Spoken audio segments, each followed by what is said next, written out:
And there's a significant point to make that we hear all the time for people in the public who like to bandy the phrase about separation of church and state. Nowhere in the Constitution is that phrase written. So let's be clear about that. There is this particular clause that we're talking about, that Congress shall not establish a religion for this country, nor allow it a certain religion to be established for this country. It doesn't mean that there can't be religious aspects in your life in this country. And people, especially those who are much more secular, are fast to point out, I don't know exactly why always, but people get very, very, it's like going to a dinner party and all of a sudden someone starts talking about politics.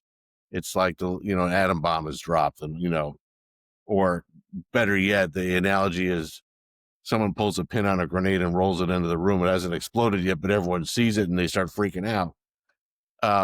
It's the same thing with religion. And I don't understand it, and that doesn't mean I can't appreciate it. I have a very, very dear friend who is atheist. I would say that he is much more, his wife is atheist. He's much more of an agnostic. Basically, he can't say yes or no that there might be a God, but he's completely against religion and all the tenet, da-da-da-da-da. And he gets very, very defensive when I start, if there is a time when I bring up something about faith. And I don't bring up faith in conversations willy-nilly or just all the time. But if it comes up, he gets very defensive and I don't understand it. And he always says, there's a separation of church and state. And I say, well, first off, I'm not the state. And I'm not trying to put a church on you either. So, so for everyone out there, just to make everyone's clear, the Establishment Clause is not the separation of church and state. Remember the context. They did not want to have the same that they knew of from Europe, where the government would tell you what you had to pray to, how to pray, when to pray, and where to pray. That's what the First Amendment talks about in the Establishment Clause. We're not going to do that.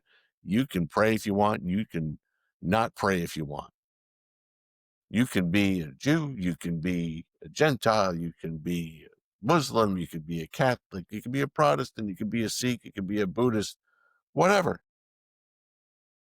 But the government is not going to say, you have to do this religion at this time, at this way, and this place. Bingo. Mic drop.